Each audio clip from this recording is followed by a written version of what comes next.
জেনা করলে যে গুনাহ হয় সেই গুনাহটা হয়ে যায়।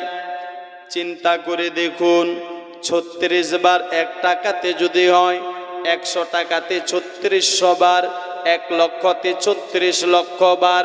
আপনি বেরাদার যে ব্যক্তিটা সুদ খায় ও তো 1 টাকা 2 টাকা নয়, ও তো আপনার বারবার সুদের ব্যবসা করে, লক্ষ লক্ষ টাকার ব্যবসা করে, ও তো আপনার লক্ষ লক্ষ বার মায়ের সঙ্গে আপনার জেনার গুনাহ করে। বলেন তো, একটা লোক, যেই লোকটা আপনার বারবার সুদের ব্যবসা করবে, যেই লোকটা বারবার মায়ের সঙ্গে জেনার গুনাহটা করবে, আপনার আমার আল্লাহ তাআলা কি বলেন ওই লোকটাকে মাফ করতে পারে? ওই লোকটাকে মাফ করতে পারে না। বেরাদার বন্ধুগণ ভাই, আমি বলবো রমজান আসছেন সামনে, আর একটা রাত আসবে যেই রাতটাকে বলে শবে কদরের রাত্রি। মুসলমান ও শবে কদরের রাত্রিতে ইবাদত করলে 1000 মাসের থেকেও আফজাল রয়েছে। যদি ওই রাত্রিতে এ সুদখোর তওবা করে, আমার আল্লাহ আপনার তাকে সেদিনও আপনার মাফ করবে না, সেই দিনও ক্ষমা করবে না। আপনি বলবেন কি জানেন? আপনার সুদখোর বলবে, হুজুর আপনি বলেছেন আপনার ওই দিনও আপনার সুদখোরের তওবা হবে না। আমার মনটা চায় আমি তওবা করব, আমার মনটা চায় আমি আল্লাহকে রাজি করব, আমার মনটা চায় আমি আল্লাহর হয়ে যাব, আমি আল্লাহকে আপনার রাজি করব, কিন্তু আমার কি কোনো উপায় নাই? আমি কি তাহলে কোনোদিন তওবা করতে পারবো না?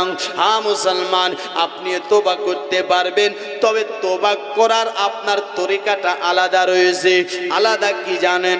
আলাদা হলো কি, আমার আল্লাহ বলছে হক হলো 2টা, একটা হলো বান্দার হক, আর একটা হলো আপনার আমি আল্লাহর হক। যদি আমি আল্লাহর কাছে ভুল করো, নামাজ পড়োনি আর কিছু করেছো, বড় গুনাহ করেছো, আমি আল্লাহর কাছে মাপ চাইবে। পাহাড়ের সমতুল্য গুনাহকে আমি মাফ করে দেব, পাহাড়ের থেকে বড় গুনাহকে আমি আপনার মাফ করে দেব। কিন্তু একজন বান্দা হয়, যদি বান্দার কাছে তুমি আপনার ভুল করেছো, বান্দার হক মেরে খেয়েছো, বান্দা যদি তোমায় মাফ না করে, আমার আল্লাহ বলছে তুমি যদি 1000 বার হজ করো না কেন, আমি একটা হজও কবুল করব না। তুমি সারা রাত্রি ইবাদত করলেও আমি আল্লাহ তোমার ইবাদত কবুল করব না, যদি ওই লোকটা তোমায় মাফ না করে। এরকমই মাসলাটা মুসলমান, আপনি সুদ খেয়েছেন, তরিকা হলো এটা যে আপনি মাপ চাইতে চাচ্ছেন, যে আমি তার কাছ থেকে মাপ চাইবো, আমি তার কাছ থেকে ক্ষমা চাইবো। আপনি মুসলমান যদি ক্ষমা চান, তাহলে যার যার কাছ থেকে সুদের টাকা নিয়েছেন, আপনাকে তার কাছে ও সুদের টাকা আপনার দিয়ে দিতে হবে। সুদের টাকাটা কি করতে হবে? ফিরিয়ে দিতে হবে। আমার কথা বুঝতে পারছেন না? পারেন না? কে কে পারেন না হাত তোলেন তো। সুবহানাল্লাহ, সবাই পারছে। আমরা গুনাহগার, আল্লাহ ডাকে বারে বার। আমরা গুনাহগার, আল্লাহ ডাকে বারে বার। তুমি দয়া না করিলে দয়া পাবো কার? জোরে বলুন সুবহানাল্লাহ, সুবহানাল্লাহ। আমরা গুনাহগার, আল্লাহ ডাকে বারে বার। তুমি দয়া না করিলে দয়া পাবো কার? তুমি দয়া না করিলে দয়া পাবো কার? ক্ষমা করে দাও গো প্রভু, ক্ষমা করে দাও গো প্রভু, তুমি তো জব্বার, আমরা গুনাহগার, আল্লাহ ডাকি বারে বার। তুমি দয়া না করিলে দয়া পাবো কার? তুমি দয়া না করিলে দয়া পাবো কার? আরে মা বাবাকে আমরা কেহ ভুলতে পারি না, আল্লাহ মা বাবাকে কবরেতে কষ্ট দিও না। জোরে বলুন না সুবহানাল্লাহ। মা বাবাকে আমরা কেহ ভুলতে পারে না, মা বাবাকে আমরা কেহ ভুলতে পারে না। মা বাবাকে কবরেতে কষ্ট দিও না। তুমি চলিল জবার, তুমি চলিল জবার, আমরা গুনাহগার আল্লাহ ডাকি বারে বার। তুমি দয়া না করিলে দয়া পাবো কার?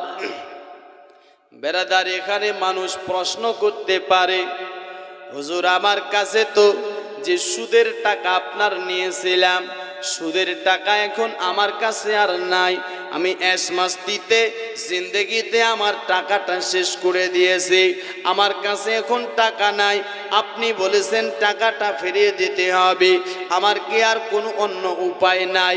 আর কি কোনো অন্য আছে উপায়? হুজুর একটুখানি বলেন। এ বেরাদার বন্ধুগণ ভাই, হ্যাঁ তারও উপায় রয়েছে। আপনার কাছে টাকা নাই, আপনাকে কি করতে হবে? ওই লোকটার কাছে যেতে হবে যার কাছে সুদের টাকা নিয়েছেন, ওই লোকটার কাছে গিয়ে আপনাকে তার কাছে মাপ চাইতে হবে, দরকার হলে পা ধরলে পা ধরতে হবে। ওই লোকটা যদি মাফ করে দেয়, আমার আল্লাহ মাফ করে দেবে। আর ওই লোকটা যদি মাফ না করে, তাহলে আপনাকে টাকাটা যেমনি হবে আপনার শোধ করতে হবে। এ মুসলমান ভাই, এখানে আরেকটা আপনার প্রশ্ন হতে পারে।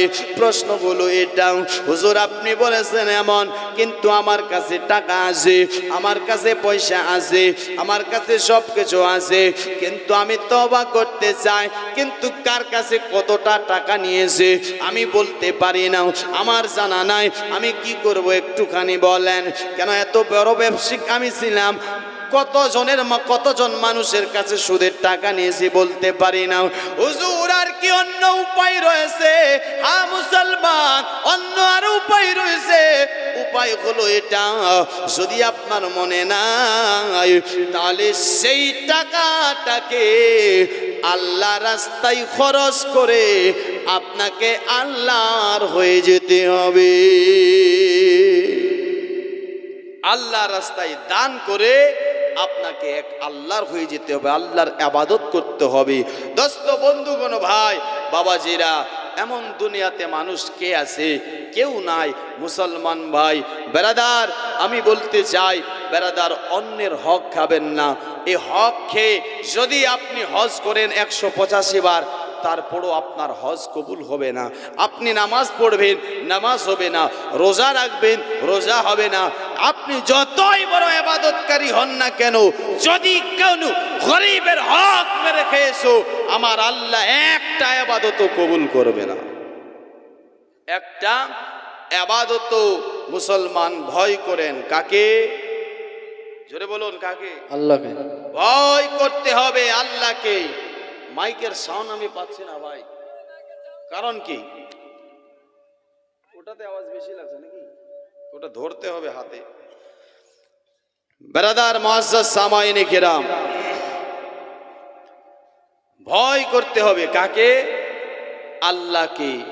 মুসলমান ভাই আরেকটি হাদিস শুনুন, হযরতে আব্দুল্লাহ ইবনে আব্বাস রাদিয়াল্লাহু তাআলা আনহু থেকে বর্ণিত। তিনি বলতেছে, কে জানো, আমি রাসূলুল্লাহর কাছ থেকে শুনেছি, রাসূল পাক সাল্লাল্লাহু তাআলা আলাইহি ওয়াসাল্লাম বলছেন, কি জানো?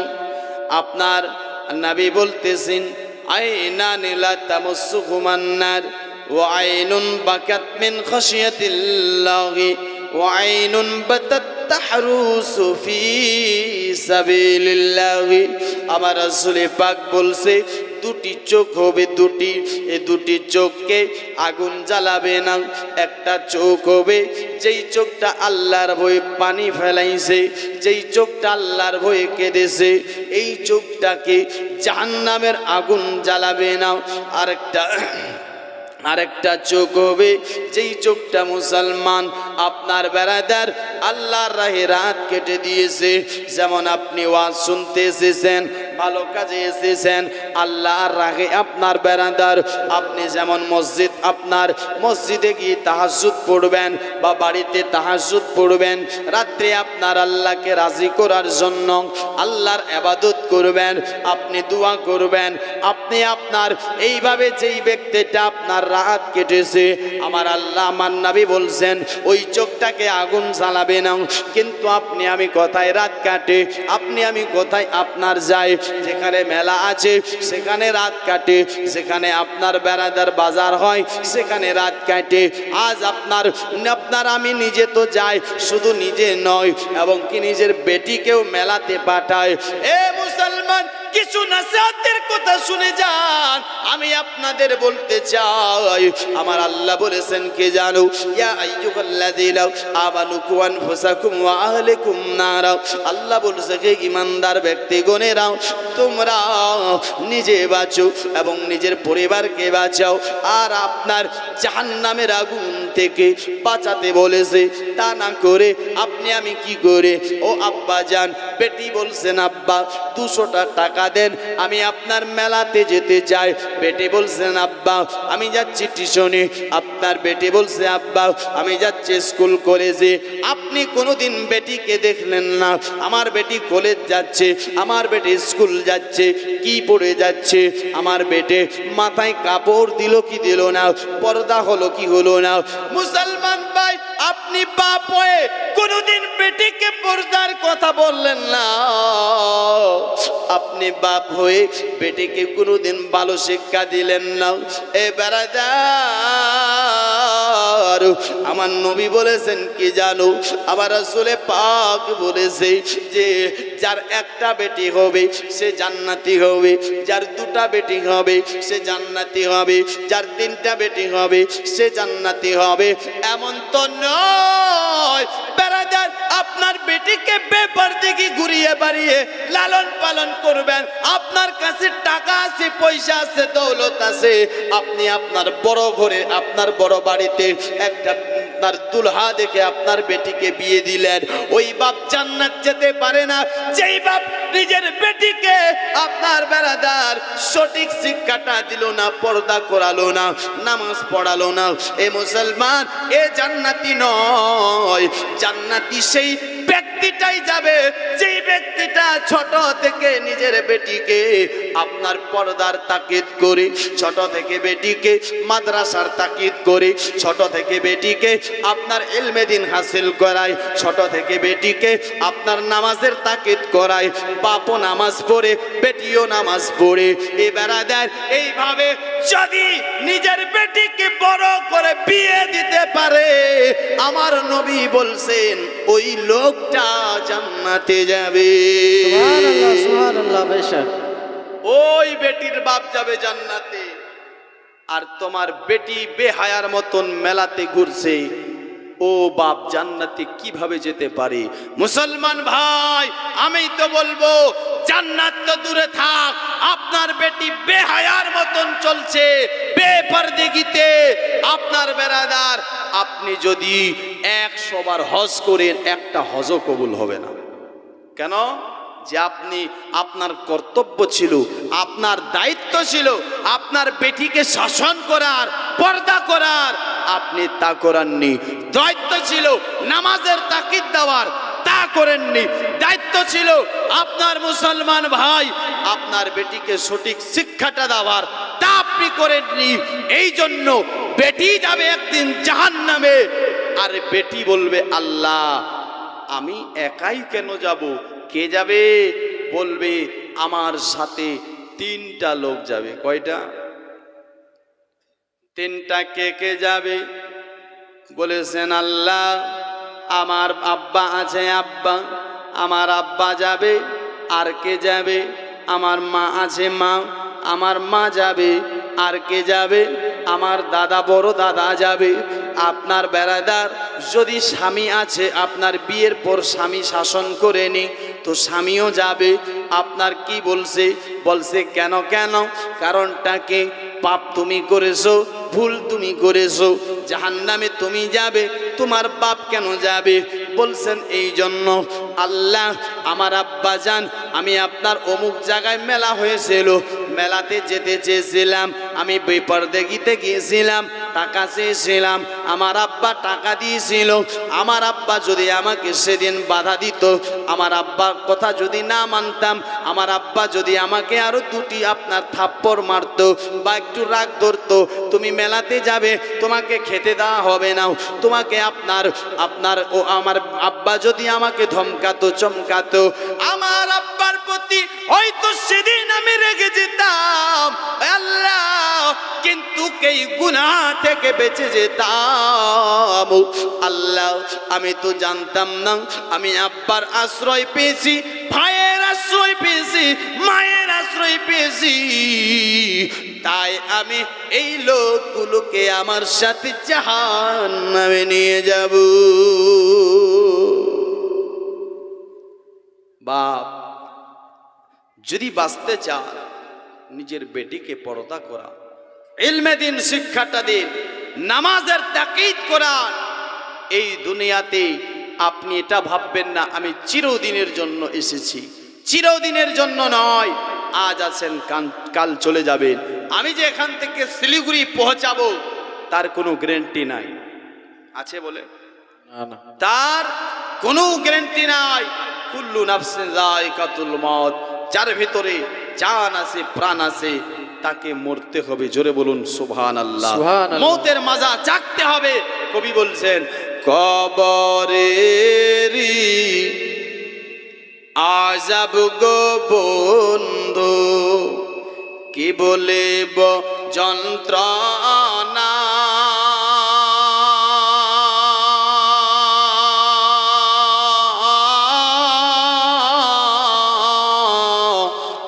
কলিজা ফাটিয়া যায় গো বলতে ঘটনা। জোরে বলুন সুবহানাল্লাহ, সুবহানাল্লাহ। কবরেরি আযাব গো বন্ধু, কি বলিব যন্ত্রণা, কলিজা ফাটিয়া যায় গো বলিতে ঘটনা। করোনা করোনা মোমেন বাইরে এ দুনিয়ার মায়া,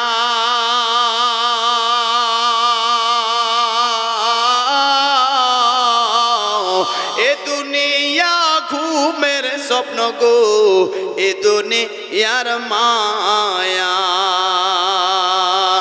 কবি বলছে সারবে না সারবে না মুমিন ভাইরে, সারবে না সারবে না মুমিন ভাইরে, যেদিন ইসরাইল দম লয়া যাবে,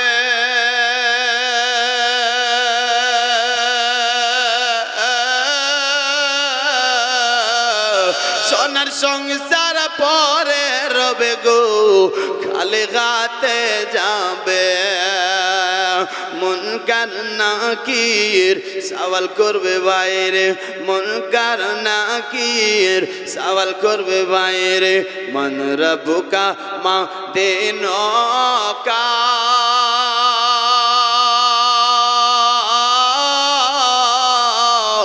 ফারিস্তারা গুরুজো মারবে গো, হাজার কান্দিলে ও সারবে না, যে হবে না বীজির দেওয়ানা, তারে মারিতে পারবে না।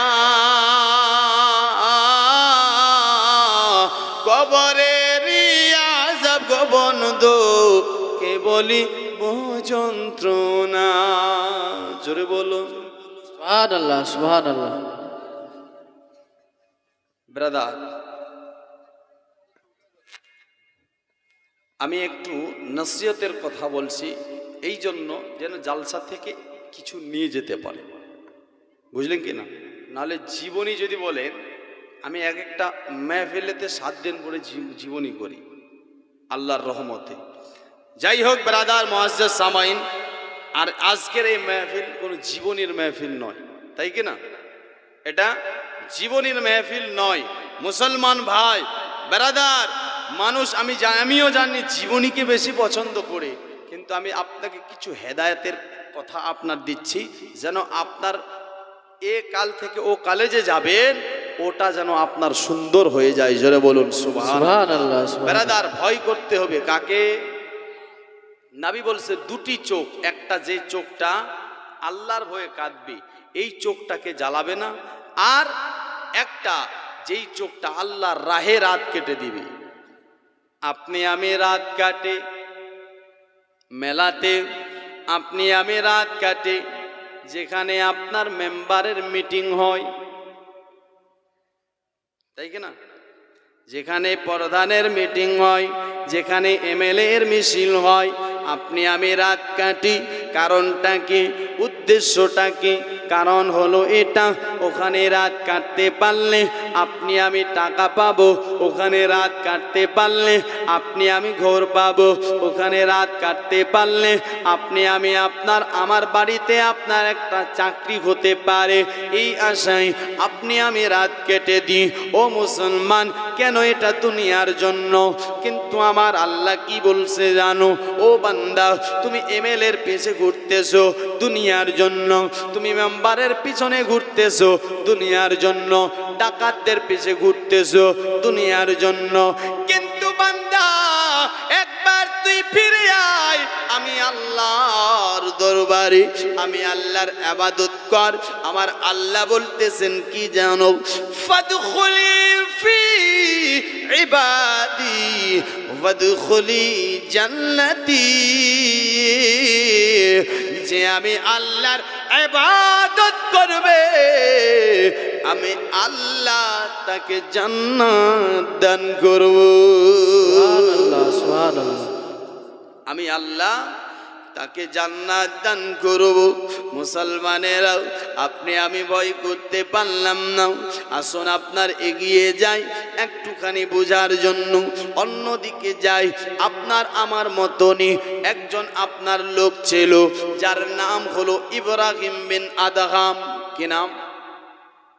ইব্রাহিম বিন আদহাম। বাড়ি তার হলো বালক শহর। উনি আপনার বিরাট বড় একজন বাদশাহ ছিল, বাদশাহ। ও মুসলমান, যিনি যিনি 1.5 হাত আপনার উপরে, আপনার গাদ্দার উপরে শুয়ে যেতেন, আরাম করতেন আপনার বেনাদার।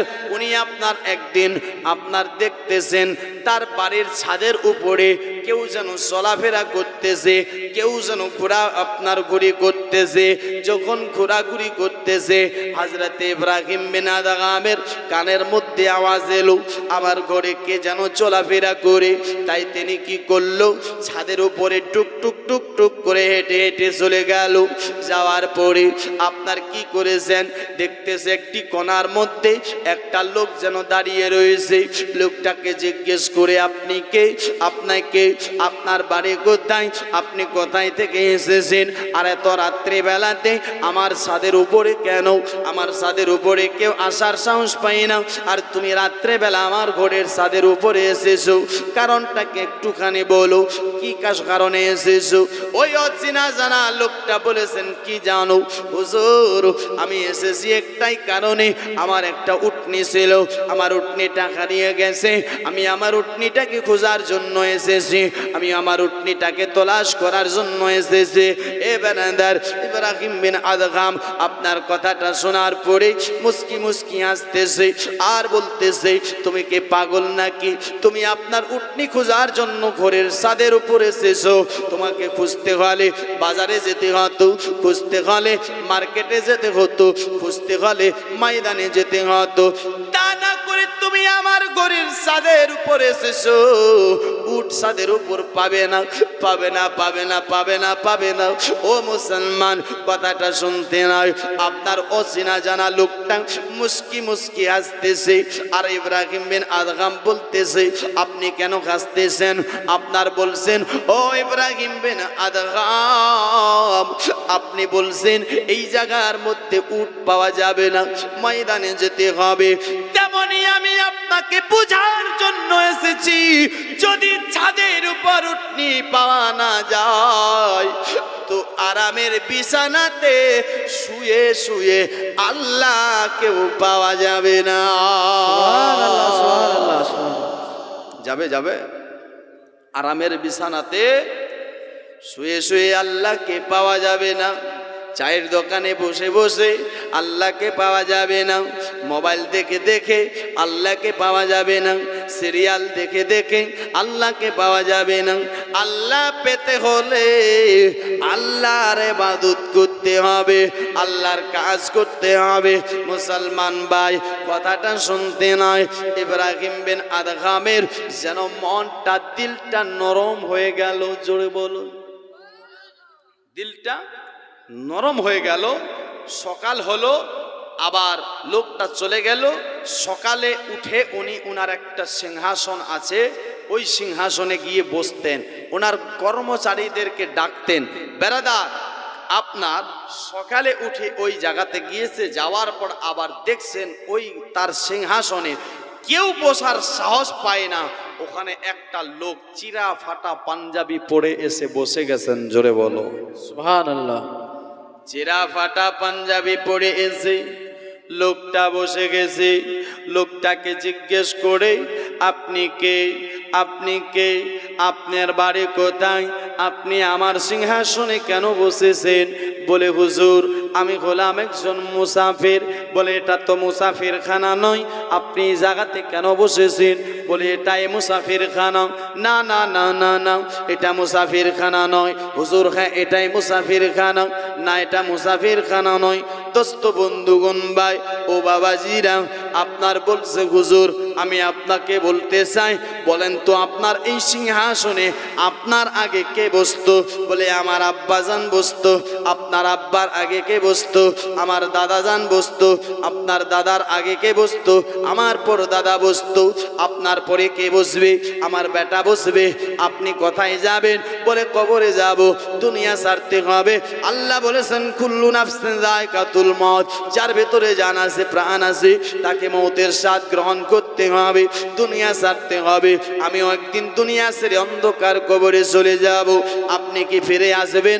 বলে, না না না, আমি তো আর ফিরে আসবো না। বলে, হুজুর তাহলে শুনেন, এটাই হলো মুসাফির খানা, যে একবার চলে যায় আর ফিরে আসে না। সুবহানাল্লাহ, সুবহানাল্লাহ। আবার তার মনটা আবার একটু নরম হয়ে গেল। এমনই অনেক আপনার ঘটনা ঘটেছিল। শেষ পর্যন্ত ইব্রাহিম বিন আদহাম আপনার বাদশাহী ছেড়ে দিল।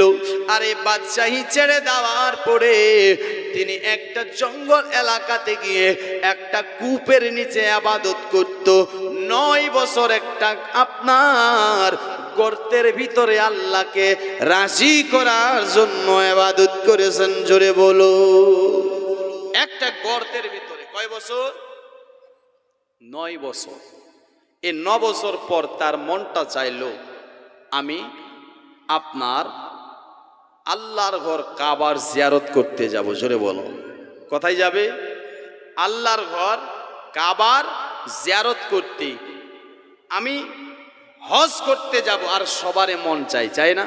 সবার মন চায় আমরা মক্কা মদিনা যাব। আল্লাহ আমাদের মক্কা মদিনা নসিব করায়। জোরে বলুন সুবহানাল্লাহ।